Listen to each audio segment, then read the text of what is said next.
All right. Welcome, everyone, to the 2022 Champions of Change Conference. Change to advance equity for... So sorry. To advance equity for all, hosted by the Howard County Department of Community Resources and Services. My name is Mackenzie Lawings. I'm a 17-year-old senior at the illustrious Wild Lake High School.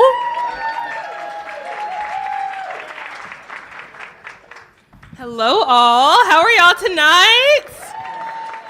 My name is Samaya Miles. I am also a 17-year-old senior at the illustrious Wild Lake High School. Tonight and tomorrow, if you happen to be here, me and Mackenzie will be your MCs.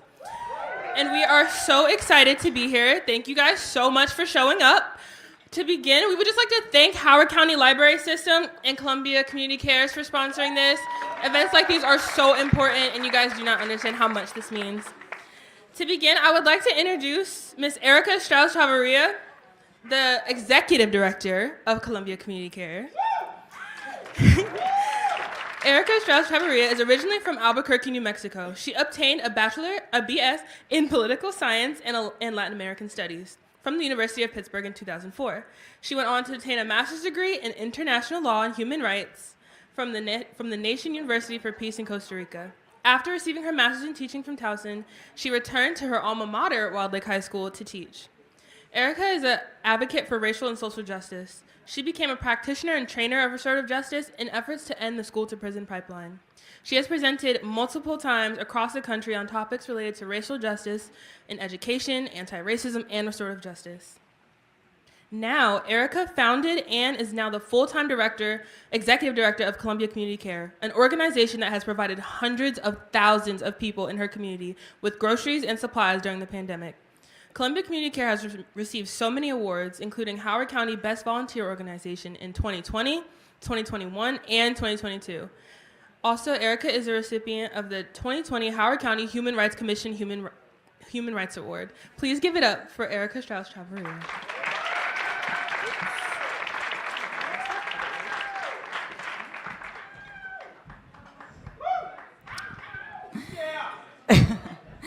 Thank you so much, Mackenzie and Samaya. Aren't they amazing? That is Wild Lake High School, I would just like to say.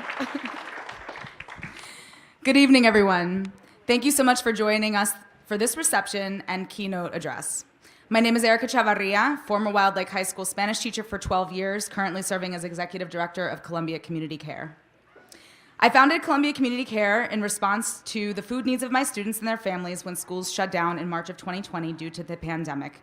And many of those volunteers and my board are here today. My site coordinators, if you are one of them or if you've ever volunteered, can you just raise your hand? Let's give everybody a round of applause. Thank you. Although Howard County is considered one of the wealthiest counties in the state and country, we are not immune to poverty or hunger by any means. And this was highlighted even more when CCC saw thousands of Howard County residents waiting in lines for food at our 5 in-person distribution sites and thousands more submitting applications for our delivery service. At CCC, we see firsthand the impact of joblessness, low wages, systemic racism, and systemic inequities. We know that there is a higher concentration of hunger and poverty in communities of color and immigrant communities, not just here in Howard County, but nationwide. CCC has exposed the need that many of us already knew existed in our community, but no one in Howard County could ignore or unsee the truth after driving past one of our sites. From the beginning, CCC has been intentional about removing barriers to access. We do not require identification or proof of need, which is such a dehumanizing and humiliating process.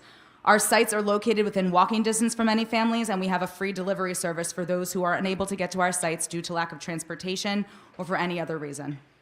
Over the last almost 3 years, CCC has grown to almost 9,000 Facebook members, 8 in-person site coordinators, 2 delivery pantry coordinators, hundreds of volunteers monthly, including dozens of community organizations and community partners, and thousands of consistent donors.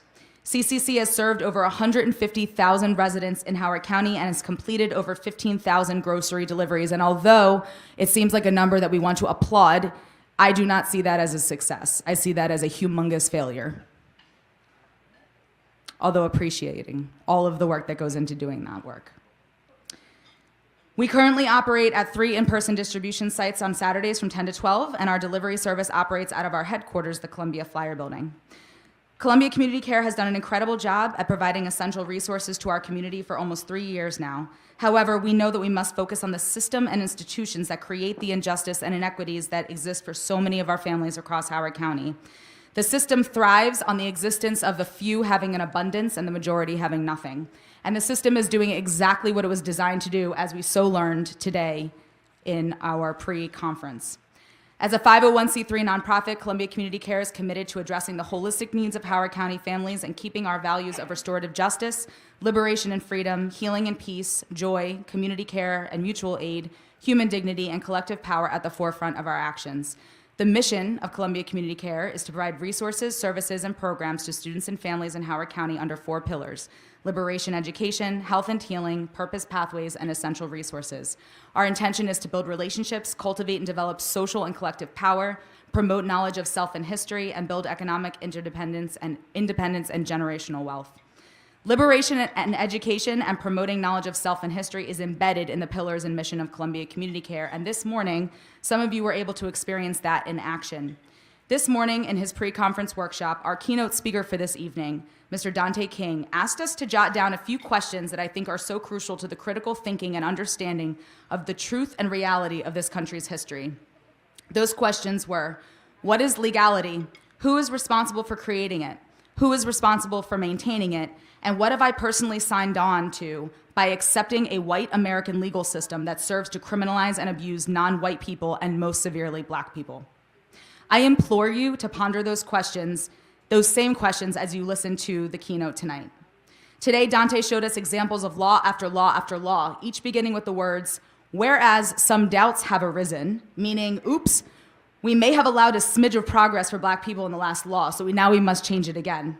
That has maintained and perpetuated 400 years of deep systemic and institutional anti-Black racism, harm and oppression, and intentional government-maintained poverty for over 400 years and continues today.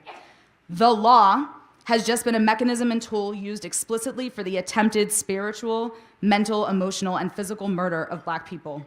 Whiteness is the inherent ability to live life with ease, while being Black in this country is to never be at rest. I had the honor and privilege of experiencing the brilliance of Dante King for the first time this past summer in his session at a conference on racial and social justice, and I left deeply impacted and absolutely determined to bring him to Howard County, as his voice and knowledge is so desperately needed in our county. And just like that session, today's was just as raw, emotional, and real, actually more so. Dante King is a native of San Francisco, California. He holds a Bachelor of Arts degree in African American Studies and a master's degree in education from California State University, East Bay. He also possesses a human resources management certificate. Dante has begun doctoral work in the area of educational leadership and social justice, with main focuses in challenging white supremacy and anti-Blackness and their cumulative impacts on Black people. He is the author of the new book, The 400-Year Holocaust: White America's Legal, Psychopathic, and Sociopathic Black Genocide and the Revolt Against Critical Race Theory, which you should all purchase, which are on the back table. Dante is also a professor of American history, African American history, and Black studies. Dante currently serves as guest faculty at the University of California, San Francisco School of Medicine, UCSF, as well as the Mayo Clinic. Dante is a historian, scholar, public motivational speaker, thought leader, facilitator, and coach, and has worked and consulted for more than 15 years as a human resource management professional specializing in the implementation of anti-racist practice and organizational development and change. He has presented at numerous annual conferences and has been featured on a variety of media outlets, including Legal Lens with Angela Reddick-Wright, Intentional Conversations with Dr. Nico White, and a host of others. Amongst an array of many awards and recognition, most recently in spring of summer of 2022, Dante was awarded first place by the Book Fest Awards in the genre of nonfiction history for penning the 400-Year Holocaust. Dante also received the Dr. Huey P. Newton Trailblazer and Legacy Award, presented by BH Brilliant Minds Incorporated. And as I said this morning, that, my friends, is not even a quarter of his bio. It is my honor and privilege to introduce to you, as tonight's keynote speaker, Mr. Dante King.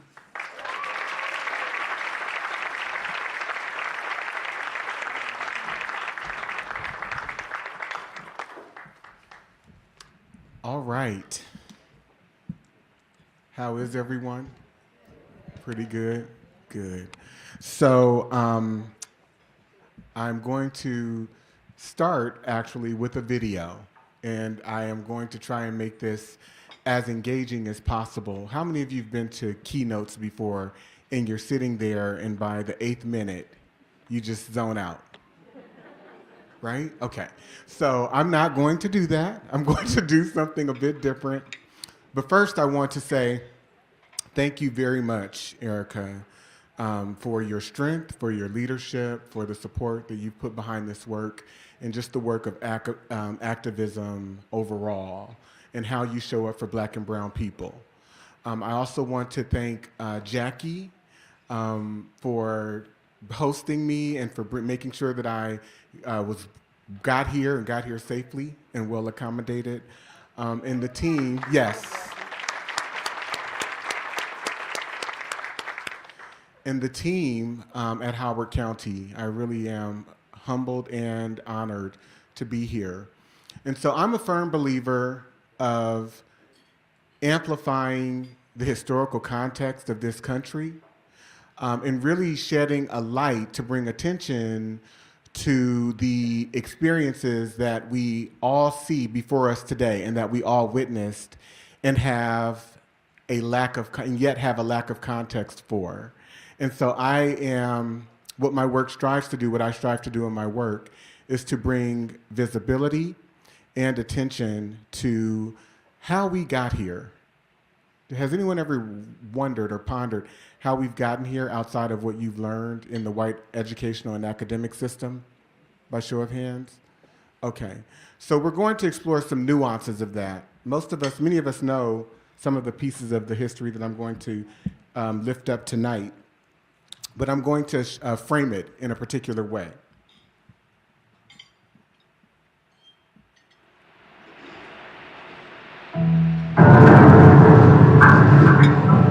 With the end of Reconstruction, the nature of both crime and punishment in the South changed dramatically.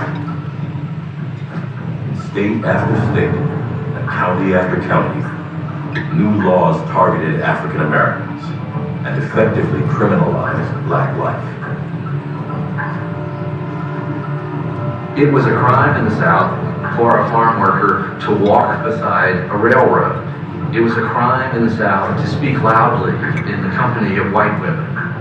It was a crime to sell the products of your farm after dark. Anything from spitting or drinking or being found to be drunk in public or loitering in public spaces could result in confinement. So there was an over-exaggeration of African American criminality during this time period.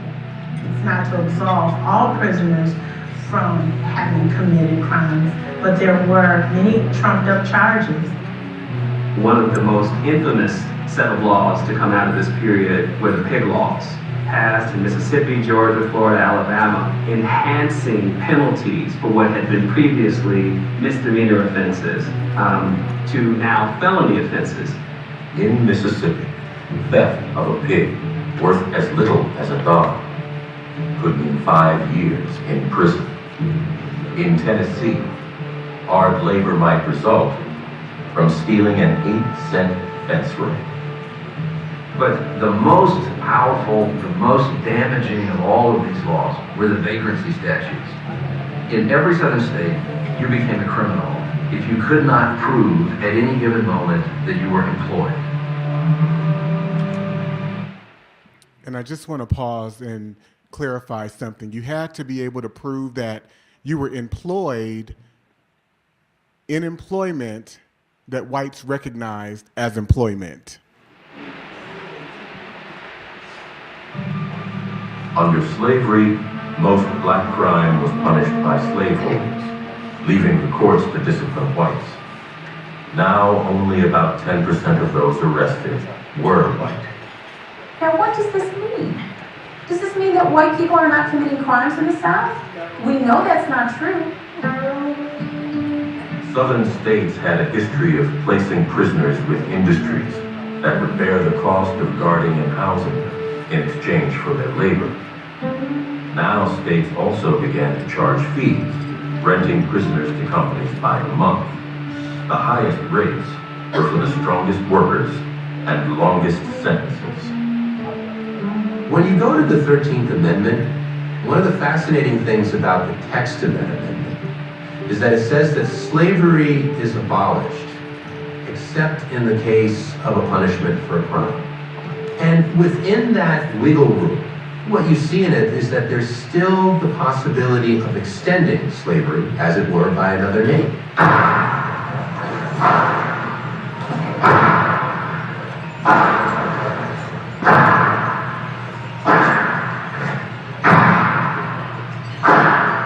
But it's clear in the morning, baby, when I rise, well, The system was known as convict leasing. when I rise, well, it's early in the morning. It took time for the system of convict leasing to develop. It took time for the state to realize that prisoners, believe it or not, could be a source of profit. Once that revenue starts coming in, they're pleasantly surprised. This is new revenue we never had before. The state of Alabama earned $14,000 in its first year of convict leasing, 1874.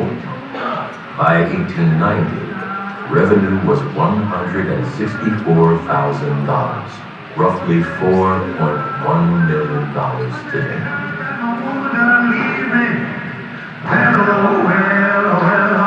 By then, states throughout the South and hundreds of counties and cities were engaged in some form of leasing convicts to private industry.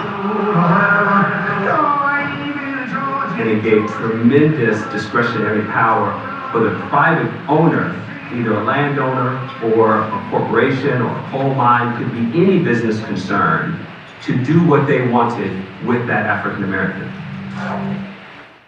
All right. So I'm going to have you now share with the person next to you what you took away from that particular excerpt in that video. And then I'm going to actually share some additional examples. But what registered for you once? And this is 1874, right after Reconstruction. So this is when black people were supposedly emancipated and freed from enslavement. I'll give you 2 minutes, 1 minute each.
Okay. If you hear my voice, go ahead and clap once. Okay. So, and we don't have a mic, I don't think, but who would like to just share their interpretation of what you just saw and heard from the video? Yeah. How many of you saw that? Okay. And it's systematic. Any others? Any other interpretations? Please.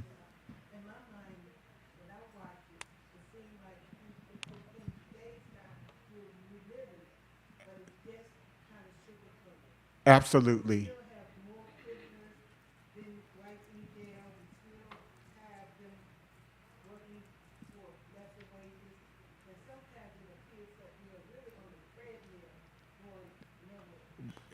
Absolutely. That is, I agree with that. Did you all hear what she said? It feels like we're on a treadmill going absolutely nowhere. Yes. How many of you caught the dynamic of the changing of the laws? So you can't look white people in the eye. You've got to step off the sidewalk. You can't speak loudly in the company of white women. You can be arrested for any range of things. And so it's this never-ending cycle of white domination and control. Someone else had their hand raised.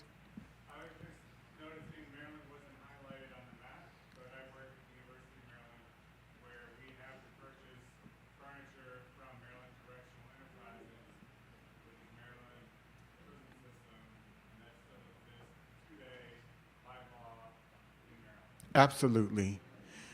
And so one of the things I just want to point out is that when you come from this orientation of legally facilitated terrorism, anything can seem like progress. Do you all understand that? Okay.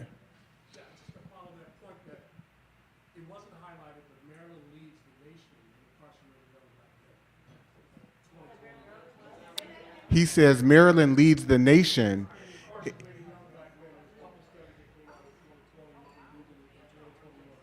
Wow. So I'm going to layer this just a little bit and invite you to meet with others in the room and to discuss some of the things that I'm going to share with you. I won't be before you long. So anti-blackness is a white American legal, social, cultural, economic, institutional value and belief system. It involves, turn to your neighbor and say, it involves the deprioritization of humans labeled as black people, as well as the criminalization, hypernegativity, hyperscrutiny, and negative positioning of black people and or blackness throughout all aspects of American society and life. If you agree with this definition, I'm going to ask you to stand where you are. I love how the black people didn't give it a second thought. Yep, that's it. That's it. All right, so you can have a seat. So as Americans, we are socialized and trained with innate psychological and emotional reflexes and impulses that react negatively. We're programmed with these impulses and reflexes where we react negatively to black people, especially black people who do not conform to and or emulate whiteness, okay? So I did a whole one-day training today, and if you missed it, that's okay, because I offer virtual courses, and I teach a 2-day course that's available through the University of California, San Francisco, and it's online. So if anyone is wondering why I am so candid and direct in my language, please join me. So I want to share, as those state laws were changing, you also had this contention that was also occurring at the federal level. And so in May 1870, you have Congress pass the Enforcement Act of 1870, which actually was the first anti-terrorism law to hit the books on the federal level. It targeted groups such as the KKK, the Red Shirts, white supremacist groups that were going after black people. And you had this whole array, this whole landscape of black attorneys, judges, black people who were provided the opportunity to sit on juries. And they began to criminalize white men who were participating in these terrorist acts. And so, to make a long story short, in 1876, due to the Colfax massacre in Louisiana, the U.S. Supreme Court decided that the 14th Amendment was not designed to protect individuals against the actions of other individuals. And so they overruled the the Enforcement Acts of 1870. So the court overturned the convictions of whites who were charged with conspiring to deprive blacks of their constitutional rights, including the right to vote, and ruled that the Force Act of 1870 unconstitutional. So what impact does that have on white? What's the message to white people? I want you to answer that question with your neighbor at your table. What's the message?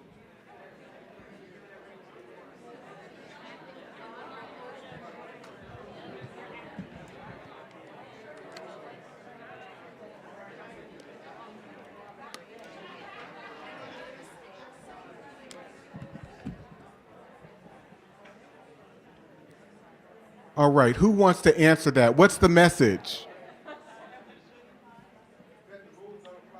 What'd you say? That white people are sovereign, that they are above the law. And they can do and get away with anything because they are protected by it. So even the most terroristic, villainous acts, it's a culture where the behaviors and the actions are unchecked. So think about that. And I want you to breathe that in. Turn to your neighbor and say, neighbor, they're literally able to get away with murder.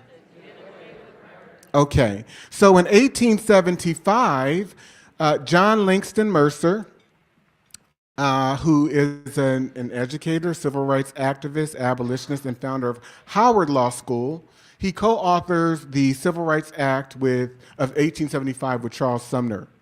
And in this act provided or was designed to protect all citizens in their civil and legal rights, giving them treatment in public accommodations, transportation, and to prohibit exclusion from jury service. Because what do you think was happening?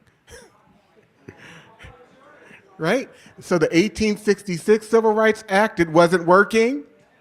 The 14th and 15th Amendment, the laws weren't being followed, they weren't being enforced. And so we followed up with more legislation to try and address these systems and culture and nature of anti-blackness that is just continuing throughout the South, okay?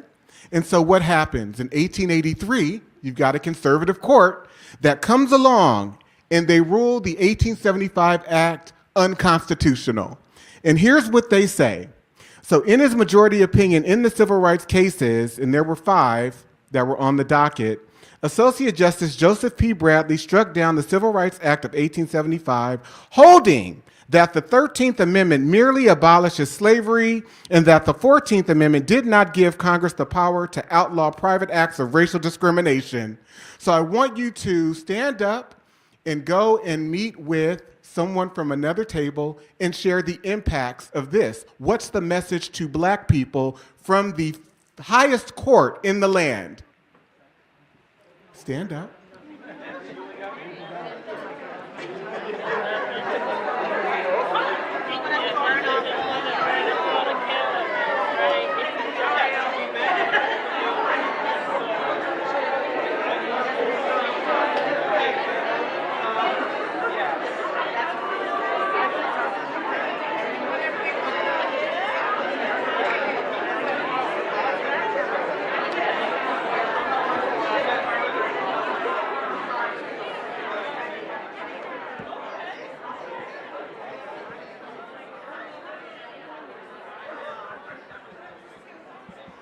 All right. If you hear my voice, go ahead and clap once. If you hear my voice, clap twice. Okay, one person. What's the message to black people? Go ahead. Your lives don't matter. How many of you can see that reality? It's in everything. Okay, thank your partner. You can have a seat. So the cases against Stanley and Nichols were indictments for denying black people the accommodations of an inn or hotel, Ryan was charged with refusing a black person a seat at McGuire's Theater in San Francisco, and Singleton denied a person whose color was not given to the use of accommodations at the Grand Opera House in New York. The case of Robinson and Wife against the Memphis and Charleston Railroad Company was an action to recover $500 given by the second section of the 1875 Act. The grievance was the refusal by the railroad conductor to allow the wife to ride in the ladies' car because of her African descent. And so how many of you understand that with all of these legal precedents, these actions that are being taken by the highest court in the land, there is a relegation into a permanent underclass? How many of you get that? And anyone who integrates into this culture, not just white people, but Asians, Middle Eastern, the Japanese, Hispanics, they get to mistreat, denigrate, and degrade black people. Irish people, Jewish people, Italian people who were once relegated into underclasses, once they are inducted into the white organization, they get to benefit from the benefits that that organization provides. How many of you understand that whiteness is an organization formed for legal and political purposes? Okay? So Pace v. Alabama. In November 1881, a jury in Clark County, Alabama, convicted Tony Pace, a black man, and Mary Cox, a white woman, under Section 4189 of the Alabama Code, which criminalized fornication and adultery between persons of different races and outlawed interracial marriage. Mr. Pace and Ms. Cox were sentenced to 2 years in prison. On January 29, 1883, in Pace v. Alabama, the U.S. Supreme Court unanimously upheld their convictions, reasoning that the anti-miscegenation statute was not discriminatory and did not violate the Equal Protection Clause of the 14th Amendment because the penalty applied equally to each member of the interracial couple.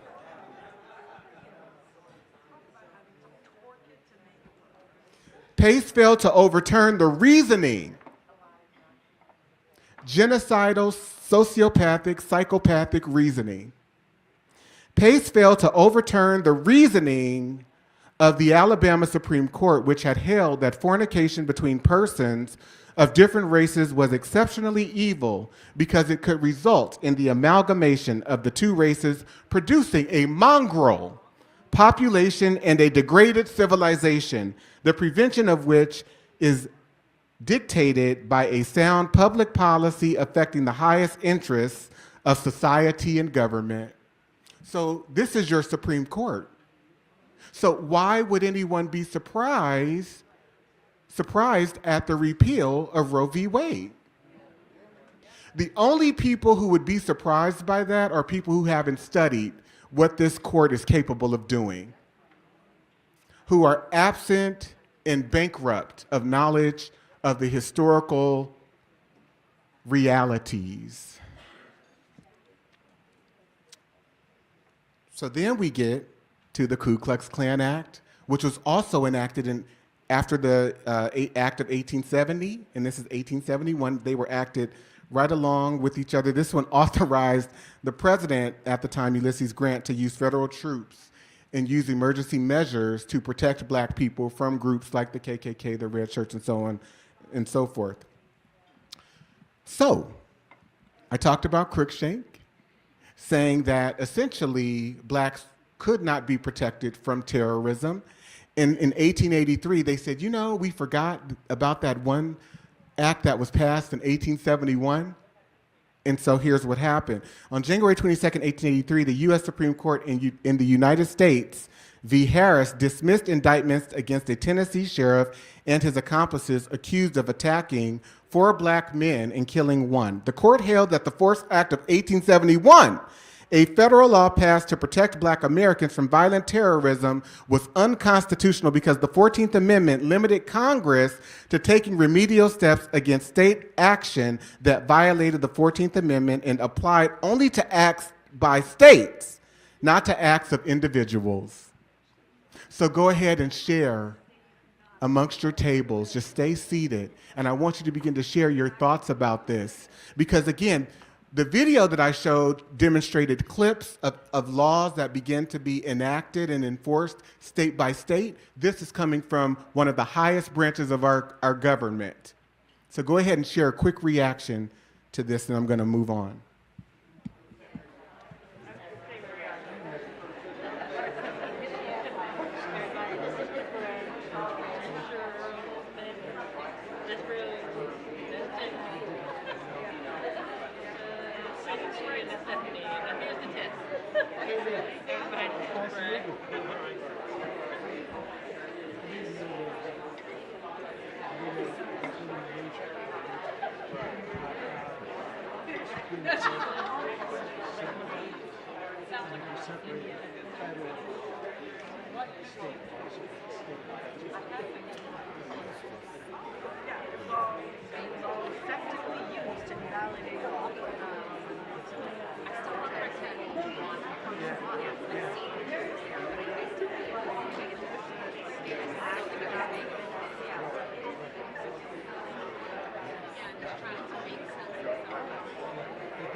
All right.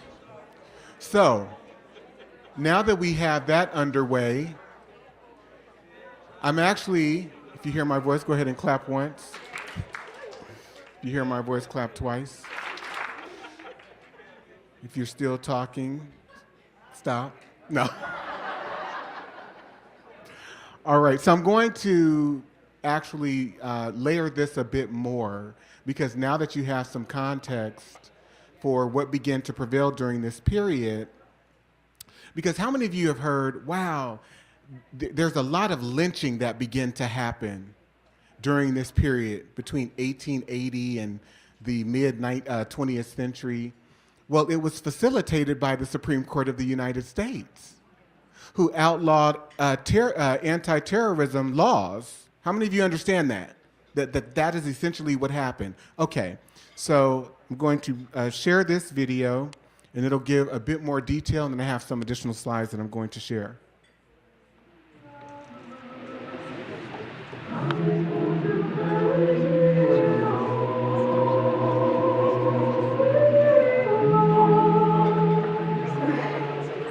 But a black man or woman standing up for equal justice in 1892 was taking a serious risk. On the night of March 9th, when Wells was out of town, her friend Tom Moss and two others were jailed for defending themselves against several white men who had attacked Moss's grocery store. Mass vigilantes dragged Moss and his two friends from their cells to a deserted railroad yard.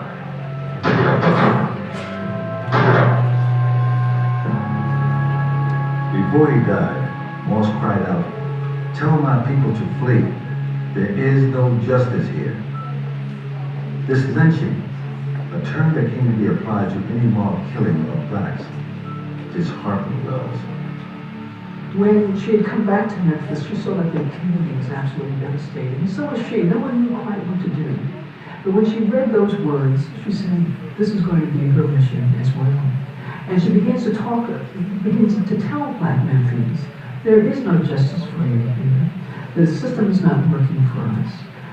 No one is trying to get these killers of our young men. And it is one we should go. And go they did. At least 6,000 black Memphis residents would heed Wells' call to leave.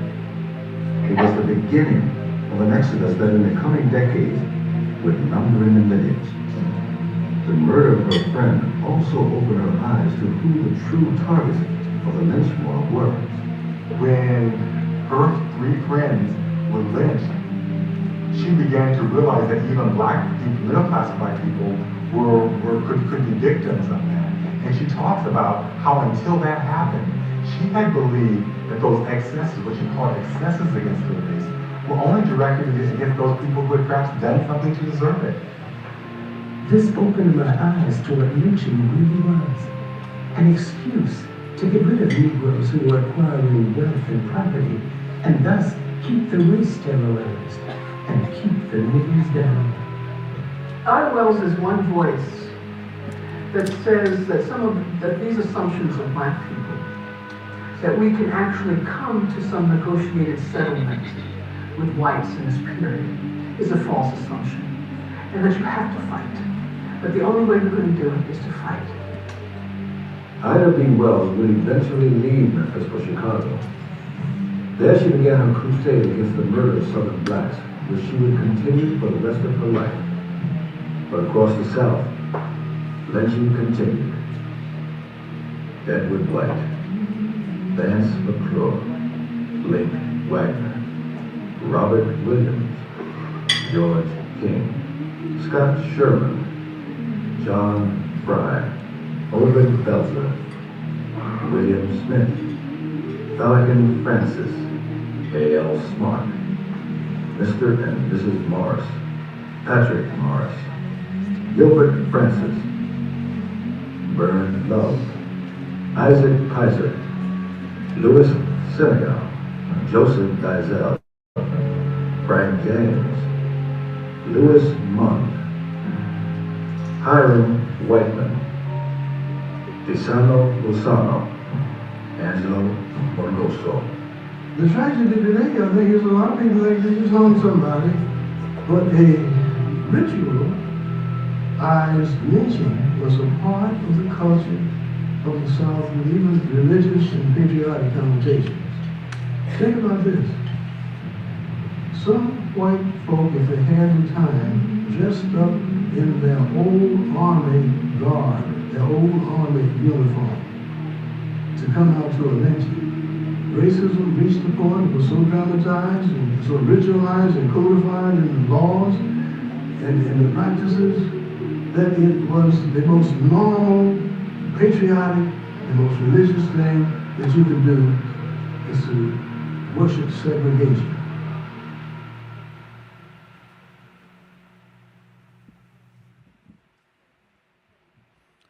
And so what does this mean about what it means to be white in the land of the free? I want you to answer that and talk about it within and amongst yourselves at your tables, and I'll give you a few minutes to do so.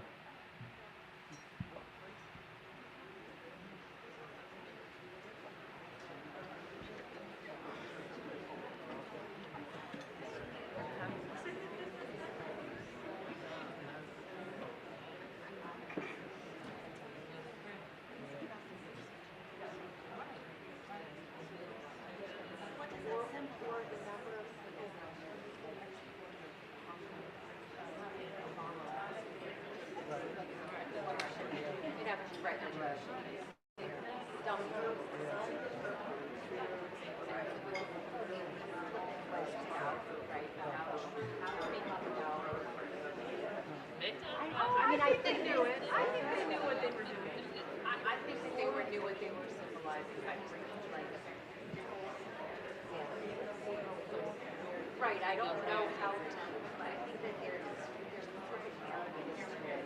And I think that they believe that the tools that don't actually create empathy or connection.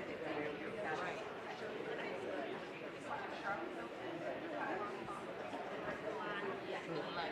Yeah, and I don't mean to say there's not ways to excuse it. I think there's just that empathetic disconnect, right? To the trauma. And that's what I was thinking as they really, well, as he listed name after name after name of everybody in this country, and think about how we're named black men after black men that's been killed by the police, that's been shot. I mean, we could go down and down and say their name. I mean, it's just like that's the form of how lynching has taken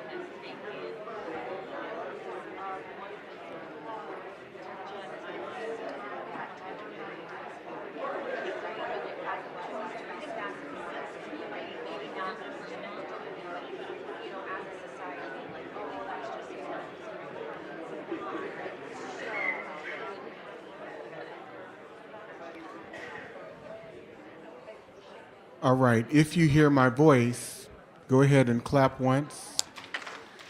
All right, so I'm going to continue this, and I want to share some information, some additional information with you. So this is the lynching of L.D. Nelson, who was 14, and his mother, Laura Nelson, who attempted to protect her son. And I want you to notice right down underneath, you can see it in both of the pictures, in the right-hand corner of LD's photo, there's a C. And at the bottom of Laura's photo, it says copyright. These are postcards that were sold throughout this country in convenience stores, airports, gas stations.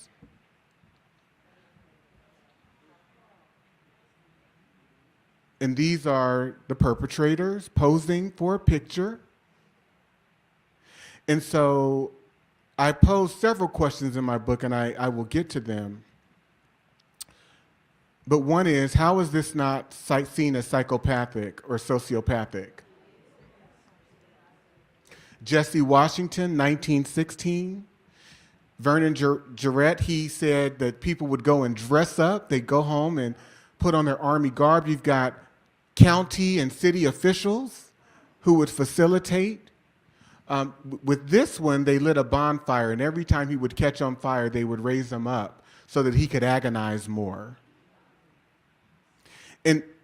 But this is important to understand because this is happening due to a socialization and an inbred psychology. It's a nature that allows for people to become so emotionally bankrupt and void of humanity that they're able to participate in acts such as this.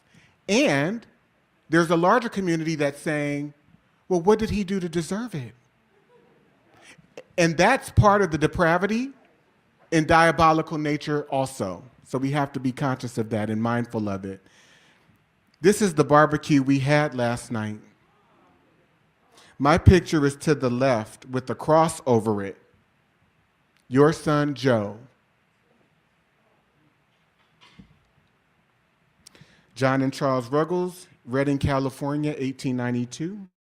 Clyde Johnson, 1935, the Eureka, Sacramento, California area. 3,000 will burn Negro. Not did. Will. Because he dated a white woman. And so he actually left and escaped, and he came back and got a job, was working at a hotel, and they found out that he was back in town, and we have to get him. And I want you to zoom in on this. John Hartfield will be lynched by Ellisville mob at 5 o'clock this afternoon. Governor Bilbo says he is powerless to prevent it. Thousands of people are flocking into Ellisville to attend the powerless to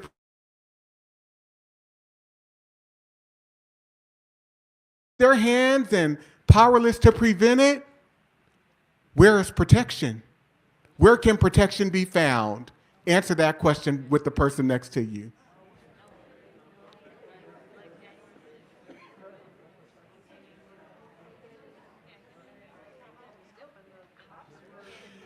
And so white people are living in a delusional nature that we live in a fair and objective society.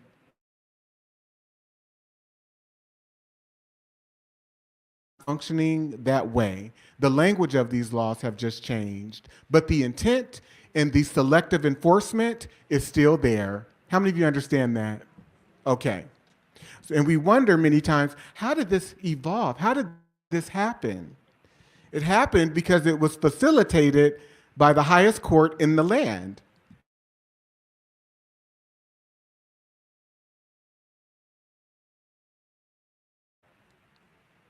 Are the faces on the white people in these photos who have their children present, coming to a cultural event that is a rite of passage for the community.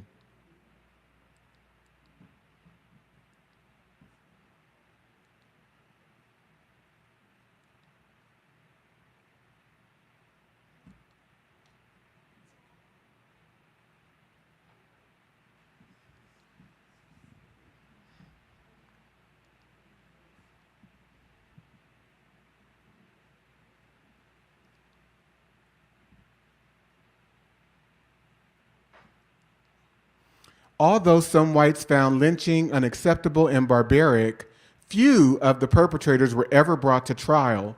Townspeople closed ranks to protect their own kind, thereby becoming partners in the crimes committed. Eyewitnesses refused to testify, and grand juries refused to bring indictments against easily identifiable mob participants because they're from a good family.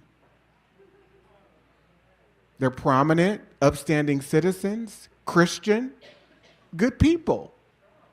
Prison is not the right choice for them.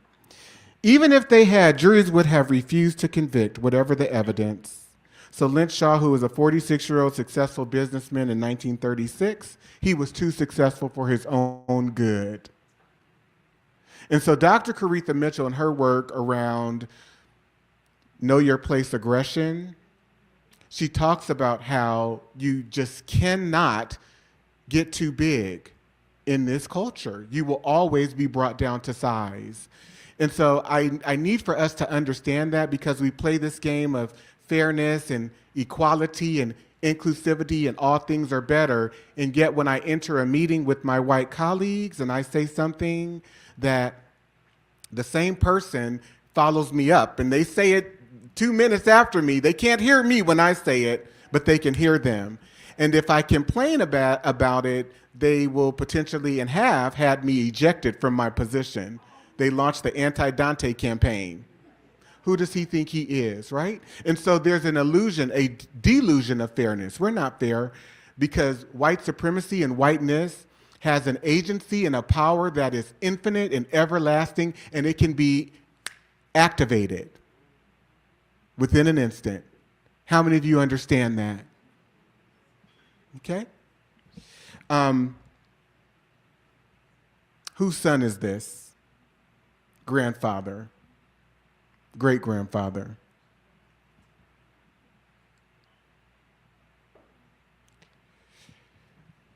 This is where they lynched a Negro the other day. They don't know who done it.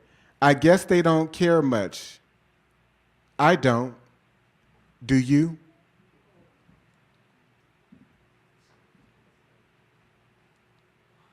In the vast majority of reported lynchings, the courts, coroners, juries, or other official bodies chosen to investigate the murders concluded routinely that black victims had met their deaths at the hands of unknown parties, at the hands of persons unknown, or by persons unknown to the jury. So if you're brought up on charges and yet the people who are on the jury are not convicting you, this is called legalized murder. Do you understand that? Okay. Not only did distinguished public officials at all levels of government hesitate to condemn lynching, but some also chose to participate in lynch mobs. William Van Amberg, U.S. Senator from Mississippi. I led the mob which lynched Nels Patton, and I am proud of it. I directed every moment of the mob, and I did everything I could to see that he was lynched. Cole Blease, governor of South Carolina. I would have gladly resigned as governor rather than use my power of office to deter whites from punishing that nigger brute. If necessary, I would have come to Hone Path and led the mob. Theodore Bilbo, Mississippi governor, I call on every red-blooded white man to use any means to keep the niggers away from the polls. The photographs stretch our credulity, even numb our minds and senses to the full extent of the horror. But they must be examined if we are to understand how normal men and women could live with, participate in, and defend such atrocities, even reinterpret them so they would not see themselves or be perceived as less than civilized. The men and women who tortured, dismembered, and murdered in this fashion understood perfectly well what they were doing and thought of themselves as perfectly normal human beings. Few had any ethical qualms about their actions. This was not the outburst of crazed men or uncontrolled barbarians, but the triumph of a belief system that defined one people as less human than another. For the men and women who comprise these mobs, as for those who remain silent or indifferent, or who provided the scientific, scholarly explanations, this was the highest idealism in the service of their race, in preservation of their heritage. One has only to view the self-satisfied expressions on their faces as they posed beneath black people hanging from a rope or next to the charred remains of a Negro who had been burned to death. What is most disturbing about these scenes is the discovery that the perpetrators of these crimes are ordinary people, not so different from ourselves: merchants, farmers, laborers, machine operators, teachers, lawyers, doctors, policemen, students. They were family men and women, good, decent, church-going folk who came to believe that keeping black people in their place was nothing less than pest control, a way of combating an epidemic or virus that, if not checked, would be detrimental to the health and security of the community. So I want you to stand where you are, and I want you to go and locate another person that you haven't connected with and share your reaction to what I've just shared with you.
All right, if you hear my voice, go ahead and clap once.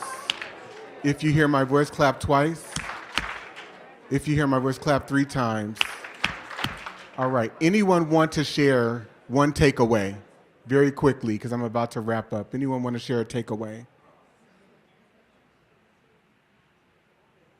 No one? All right, you can go back to your seats. Oh, you want to say something, Samaya?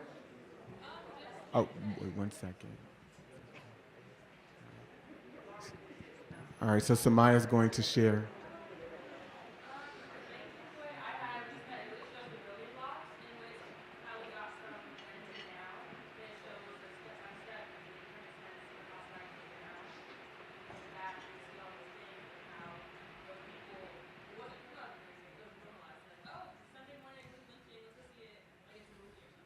And legally facilitate it. Yeah, that's the part that gets left out. Thank you so much. All right, so as I wrap up, I just want to share a few of the things that I frame in my book. So whiteness is a political organization created and structured for the purposes of power, supremacy, domination, exclusion, and oppression through legal, social, cultural, psychic, emotional, economic, and all other institutional power and control mechanisms. It encompasses the vilification and villainizing of people considered non-white, and most severely humans labeled as black people and or African American. And so again, in what ways, and this is one of the questions that's central to my work, in what ways do these legal, socio, and psychosocial conditions shape white culture and white people's relationships with and attitudes towards black people? And this is central to understanding how the cultural landscape is created and allows other people who are not identified as white to villainize, dehumanize, degrade black people. in this culture because it's part of the cultural identity. America does not work without anti-blackness. And so Dr. Alvin Poussaint, he says, I think we have to establish that white racism is a mental illness. Many white social scientists would like to define racism as something that is normal, as a cultural variant. As long as we approach it that way, we really don't deal with the pathology of racism itself. It's like saying that cancer, because a lot of people have it in this society, is somehow normal. Dr. Bobby Wright, in his work around the psychopathic racial personality, he says, in their relationship with the black race, whites are psychopaths and their behavior represents an underlying biologically transmitted proclivity with roots deep in their evolutionary history. The psychopath is an individual who is constantly in conflict with other persons or groups. He is unable to experience guilt, is completely selfish and callous, and has a total disregard for the rights of others. One of the best methods that can be used to measure the psychopathic traits of the white race is observing and analyzing their universal overt behaviors and attitudes towards blacks. Psychopaths simply ignore the concept of right and wrong. By ignoring this trait in the white race, the lack of ethical and moral development, blacks have made and are still making a tragic mistake basing the worldwide black liberation movement on moral suasion. It is pathological for blacks to keep attempting to use moral suasion on a people who have no morality, where race is the variable. Dr. Randy Bourne from the Department of Mental Health Law and Policy from the University of South Florida, he says the transition into becoming a terrorist is rarely sudden and abrupt. What we know of actual terrorists suggests that there is rarely a conscious decision made to become a terrorist. Most involvement in terrorism results from gradual exposure and socialization towards extreme behavior. And so I'm going to close with this video. It is a song by Lauryn Hill called Black Rage. And someone took this song and put some imagery to it. And when I saw it some years ago now, I said, wow. It just really encompasses and summarizes the work that I'm doing. So I want you to sit back and listen and watch. And this will be my closing.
While they say it's raining,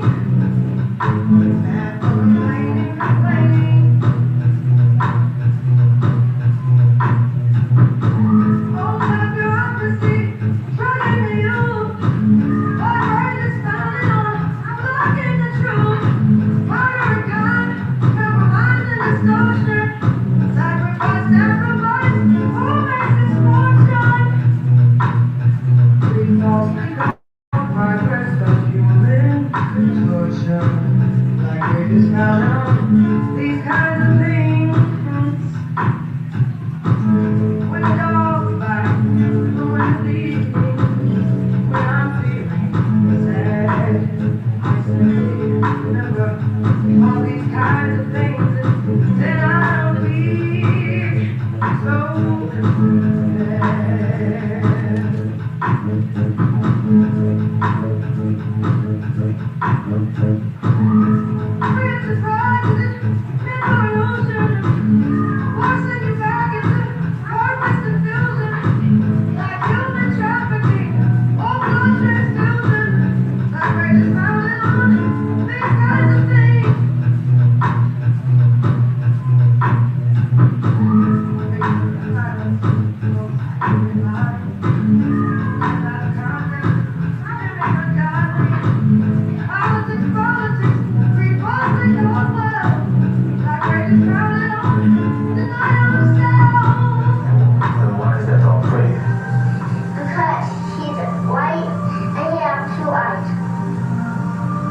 Which doll is the ugly doll? Why is that doll ugly? Because he's black.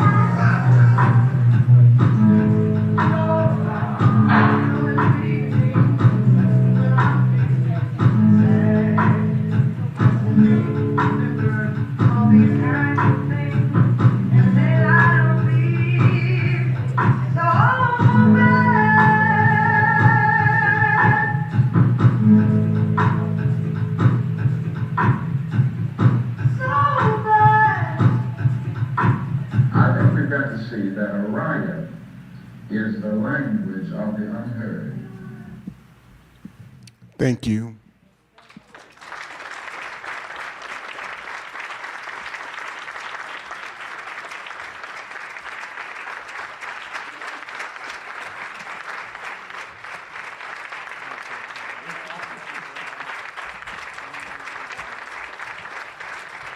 Thank you so much, Dante. Thank you. Dante has spent the day with us, and he has provided us with such important data and a foundation for us to really think about what it means for us to really make progress. Tomorrow we have a day full of wonderful speakers and presenters that are going to come to you from the perspective of the work that we do here in the community every day. No matter what it is, though, we want you to have the foundation and understand that there is trauma. There are existing systems rooted in history, rooted in laws that were created, that are supported by existing structures that still exist and in our present day are being rebuilt in front of our eyes. And the purpose of this conference from the very beginning was to provide people with the opportunity to come together across sectors, across disciplines, across the lifespan, and understand that we as individuals in the Howard County community, in this region, in Maryland, and wherever it may take you from here, we each have the power, we each have the opportunity, and dare I say, we each have the obligation to be a champion for change, for the better, for us all, for all of humanity. And yet we can't forget that there are many people who are suffering every day in trauma. And as we do our work and we see the little ones in that video, I am so happy to say that part of our work diligently every day on behalf of the Office of Children and Families is with our most important folks, I think, in this community, those who are with our children every day, our child care community, our educators, folks who have the opportunity to pour into our children and help the families navigate systems and structures that can change their lens at which they view not only themselves, but others and people in the community and our community. So when we're engaged in those discussions tomorrow, think about what you can do as a child care provider, as a business owner, as an educator, as a teacher to change that system. Our social workers, our lawyers, our business folks, our administrators, all the policy folks that will be in the room and be joining us, we all have a role to play. And I'm excited to be a part of the convening and thankful to our partners, the library system and Columbia Community Care, for standing alongside us to make the courageous stand to say this is important, this difficult conversation, this data, all of these things that we're doing are important in our community, and we're going to ensure that we have the conversation. So tonight, enjoy, because there's going to be some more music here with our band as we kind of close up and people mingle, make connections, but most of all, when you go home, get some rest, think about what you've heard, and come back tomorrow morning energized and ready and continuing to be open to receive the kinds of information. We have some of our speakers here with us tonight. I'm so glad that you're here. We have other key partners. I want to give a shout out to my friend and colleague, Lakey Boyd from the Columbia Association, through whose dedication she jumped into this community and said, yes, this matters, equity matters, our community matters, and I'm going to show up for it. So thank you, my friend, for being here. And so make use of this wonderful time. Thank you, Dante. Dante is going to be with us all day tomorrow. And so if you didn't get your book tonight, there'll probably be some left tomorrow to get them signed. And he'll be, around and you can have conversations. Thank you all for your time tonight. I know you've had long days. And you didn't have to show up tonight, but you did because this mattered to you and it was important. So thank you very much for doing it. Enjoy your time, your remaining time together as we kind of wind up this evening. And we have a little bit of music to play as we end out. Have a good evening, and I'll see you tomorrow morning. I think we're starting at about 8:15. I think the registration opens around 7:30. So between 7:30 and 8:15, get your bags, bring your stuff, get your coffee, your food, come ready. And I think we're going to start right on time because we have a full, great day ahead. So have a good evening, everyone.